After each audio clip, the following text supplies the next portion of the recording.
Josue 18.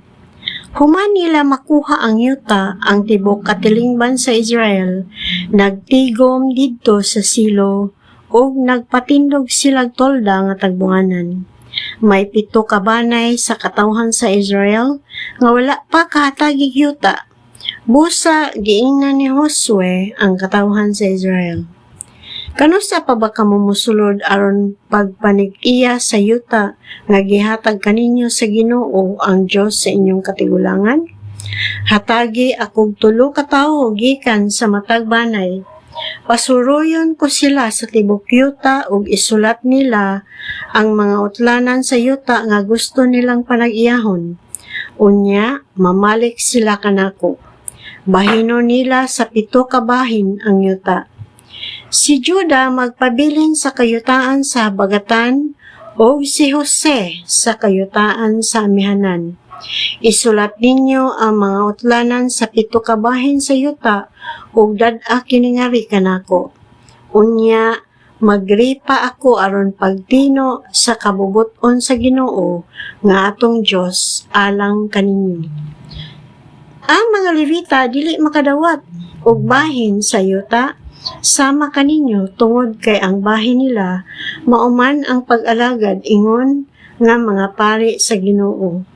Ang mga banay ni Gad, ni Ruben, ug ang katunga sa banay ni Manases nakadawat na sa ilang bahin sa yuta sa silangan sa Jordan nga gihatag kanila ni Moises ang alagad sa Ginoo. Gisulat sa mga tao ang mga utlanan sa yuta human sila pahimangnuin na Josue niining mosunod. Suruya ang tibok yuta ug isulat ang mga utlanan niini ug unya balik kamo kanako. Unya magripa ako aron pagtino sa kabubuton sa Ginoo alang kaninyo dinhi sa Silo. Busa gisuroy sa mga tao ang tibok yuta o gisulat ang mga utlanan niini sa usa ka basahon. Gibahin nilag 7 ka bahin ang yuta o gilista ang mga lungsod. Unya namalik sila kang Josue didto sa kampo sa Silo ug nagripa si Josue aron pagtino sa kabubuton sa Ginoo alang kanila ug ang matagbanay sa Israel gibahinan og yuta. Ang mga panimalay sa banay ni Benjamin nakadawat og yuta tunga-tunga sa kayutaan sa banay ni Juda o Jose. Sa amihanan, ang utlanan nila nagsukad sa Jordan, latas sa kabungturan, amihanan sa Jericho ug paingon sa kasadpan, tadlas sa kabungturan hangtod sa kamingawan sa Bet-Aven. Unya, ang utlanan milahos sa habagatan ngadto sa kabungturan sa Luz. Dayong lugsong sa Atarot-Tadar sa kabukiran, habagatan sa kapatagan sa Bet-Horon.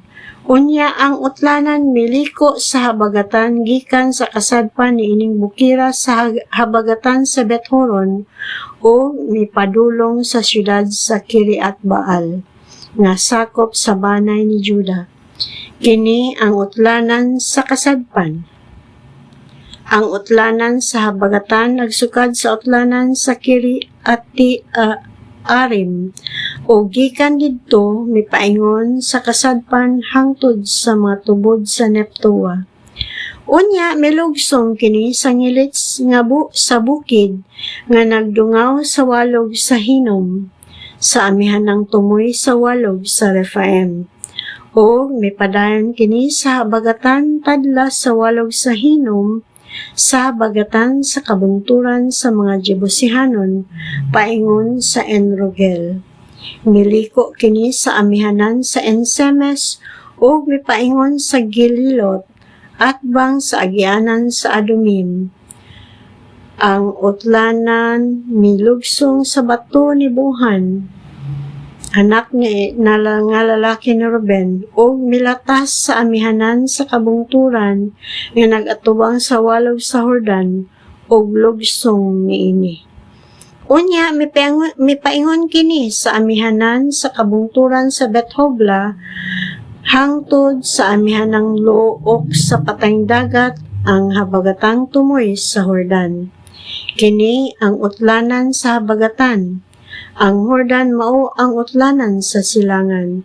Mao kini ang mga utlanan sa yuta nga nadawat sa mga panimalay sa banay ni Benjamin. Ang mga syudad nga ila sa mga panimalay sa banay ni Benjamin mao ang Jericho, Bethhogla, Emekesis, Bet-Araba, Zimaraim, Bethel, Avim, Para, Ofra, Sifaramoni, Opni, o Geba. 12 ka syudad, lakip ang mga lungsod niini.